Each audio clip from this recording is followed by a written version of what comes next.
What's up, everybody? Welcome back to the Next Win podcast with your host, Aunt Ma, co-host Justin Vaseur, and special lender guest, William Wynn. Today, we're going to be talking about should you use new agents and new lenders or experienced ones who've been in the game, they're seasoned pros, talking about 20, 30 years in the game. Who would you guys rather use? I've seen a lot of things happen, okay? I would say there are a lot of seasoned pros, I would say in any industry, not just real estate. I don't know if I can trust them because I feel like over 20 or 30 years, their lack of care has diminished. Yeah. Right? They're just now, I know too much. Yeah. The passion. It happens. Sorry, it happens. Right? If something bad were to happen. Yeah.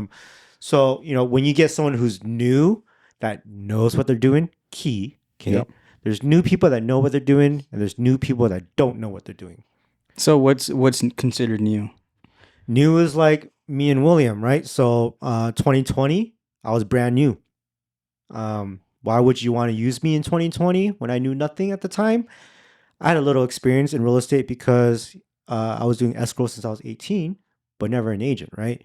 But being new, I cared about the person. I cared about the type of house you're going to get, how much you're going to pay, and I want you to be happy once you get that place. You know what I mean? Like, I care. So I'll do whatever I can to get this for you. And also because it's going to be my first deal, I'm going to be very careful. I'm going to double check, triple check everything. And I'm not going to stop because I want to make this money too. You know what I mean? Yeah. At the end of the day, no matter what you are, you're trying to make money. You're trying to get better yourself. So it just depends how much passion you have and how much ethics and empathy you have for the person. So, and I think that's important for newer people to the game. Basically, is that we have a lot of passion, and we want to do it the right way, right? Because we experience all the bad, and we want to do it the right way, and just take care of clients. And for me, I think new lender. Not new to the financing industry because I have 15 years in investment banking. It's almost the same thing. I was doing a lot of mortgages, but I wasn't doing it myself. But luckily, I have a team. I work for one of my best friends, actually, and he's been mentoring me. So because the loan side's a little more complicated, but it's been good. One time, I was working with an agent. So I was the buyer's agent, and this guy was a listing agent. And I would say he sounded like he was in his 50s. I never met the guy, just communication over the phone and stuff like that. And it sounded like he was a seasoned pro. He was an agent for at least 30 years. And I hated working with this guy. He was the worst. I'll talk to him and be like, look, I know what I'm doing. I've been doing this longer than you, So I'll be like, hey, can you sign this? Can you tell your clients to sign this? And he'd be like, yeah. And I'm like, oh shit, dude, this is gonna be trouble. And then there'll be times where like, we'll send, there's a part where we do a home inspection and then we'll send out a list for repairs, a request of repairs. And so I'll tell them, hey, here's the repairs or X amount of credit you need to give us. And so he'll, on that same document, probably print it out, get a pen, and he starts writing on there everything he wants to do and doesn't want to do, and then sends it back. And I'm like, we can't accept this. My brokerage won't accept this. You have to retype a counter on the form and then, send that to me with signatures.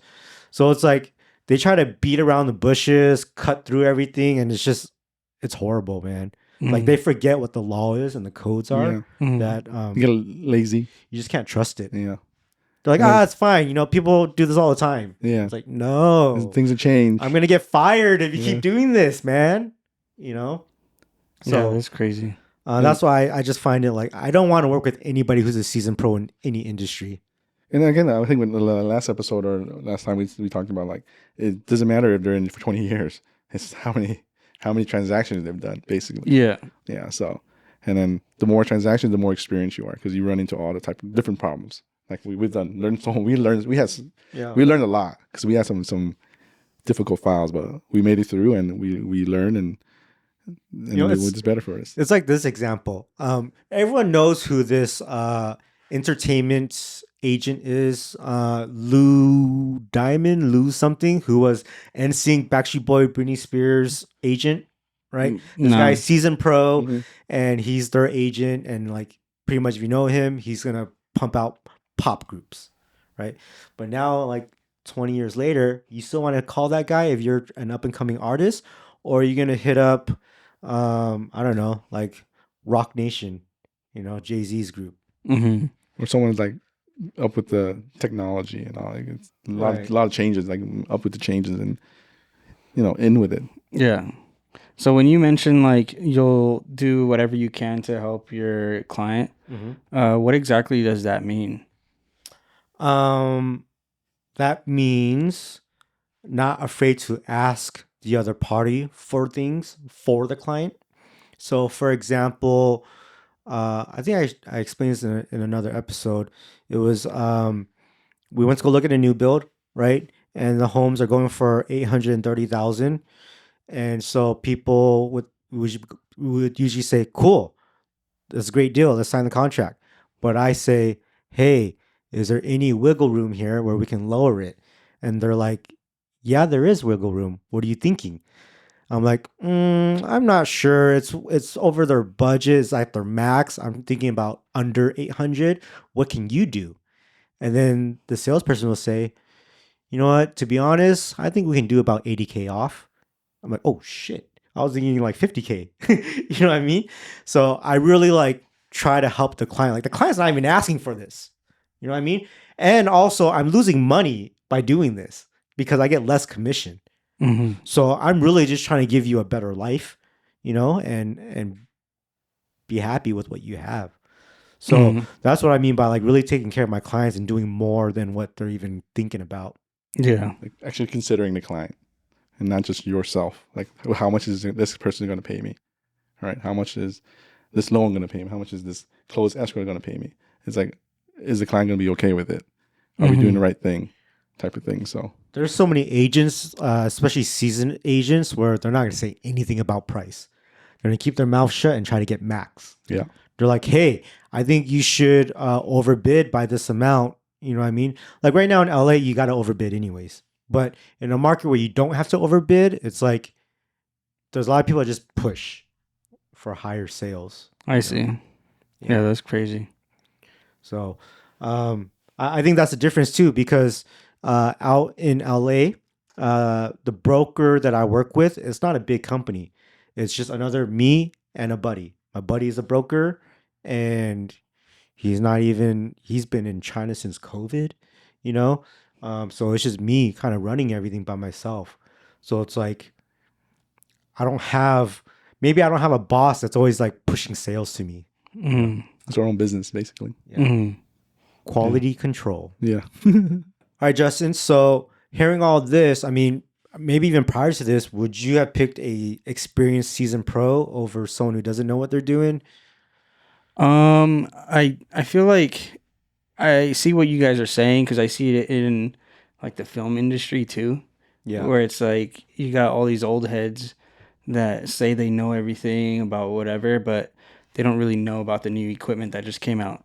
Or, they might have some knowledge that I could use that they learned on other sets or whatever. Yeah. But at the same time, I'm like, I think I know more in today's game than what you know. Yeah. So I would probably look for someone who's actually been in the game for maybe like 3 years. Yeah. And just kind of feel them out and see like if they are really trying to help me. I think the 3 year is a great mark. Yeah. That's your seasoned pro. Yeah. Because 3 years is where you actually survive or you don't make it. Yeah. Same thing for like when they say you run your own business. Restaurants, it takes 3 years to actually make money. So same thing for realtors. It's not until 3 years you actually start making real money where you get your referrals coming in and all this stuff. Before that, you're Zero. really hustling your way into it. So 3 years, that's when they survived. And Yeah. they've done everything. Yeah, so it would be a mixture of like how many transactions they've made, how long they've been doing it, and if I feel like they're in the know, you know what I mean?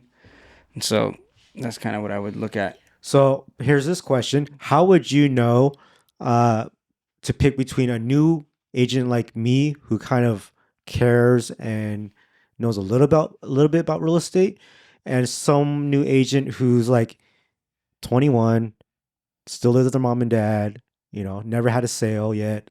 Like, how do you even pick that out? Because I see a lot of agents out here like that I work with who are zero transactions and still live with mom and dad.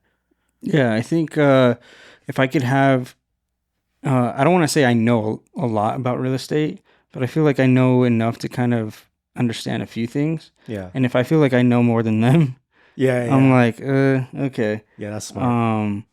Because there's been times where I've asked people questions and they're like, oh, like, I don't know actually. Yeah. And I'm like, okay. Or if they seem like desperate, Yeah. then I would kind of question that. That's funny. Like when you said you would know more than them. So as a first year agent, I would ask some escrow officers, can you do this? A certain way of doing something. And they're like, I've never done that in 30 years of my life. I can tell you that we don't do that.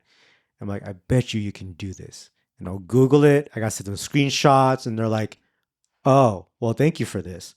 And then we end up closing the deal, doing it the way that I said that we could do it, not knowing that you can. Yeah. So what I'm talking about is a lot of times when you're trying to buy a home and you don't have enough money, you got to get a family member on the contract with you, on the loan with you, so they can qualify, right?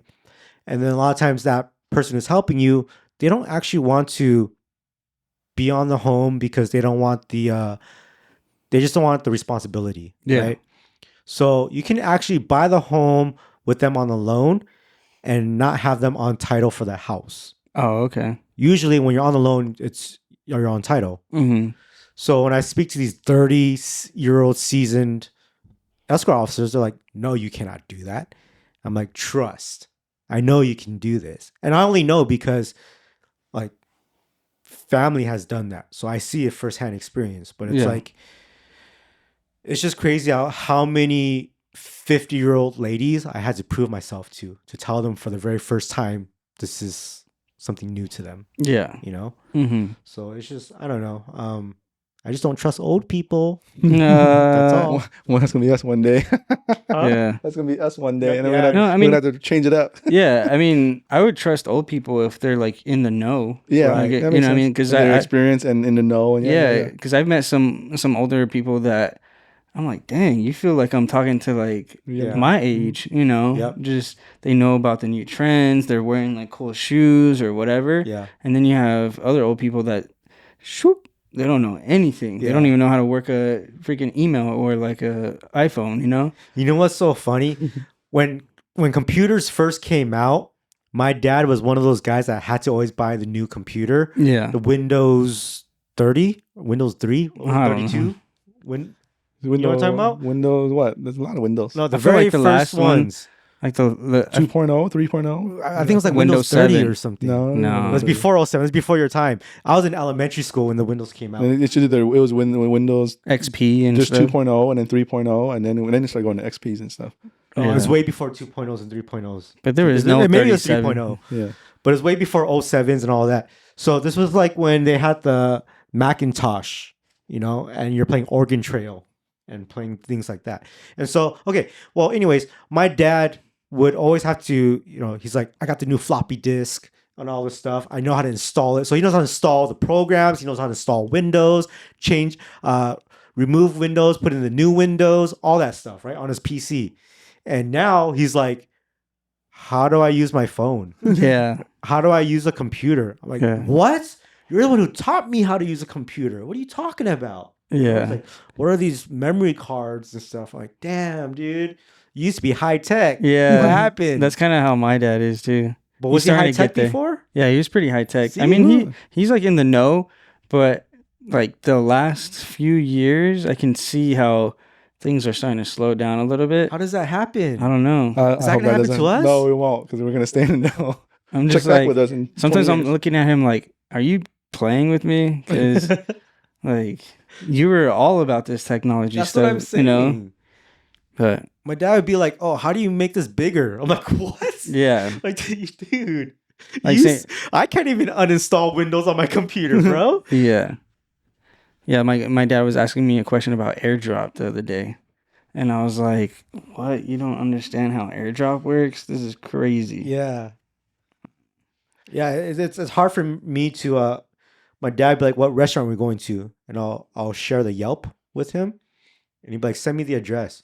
I'm like, "It's on Yelp. You just click that link I gave you. It'll show you the name of the restaurant, the address, the phone number, pictures of the food, the menu.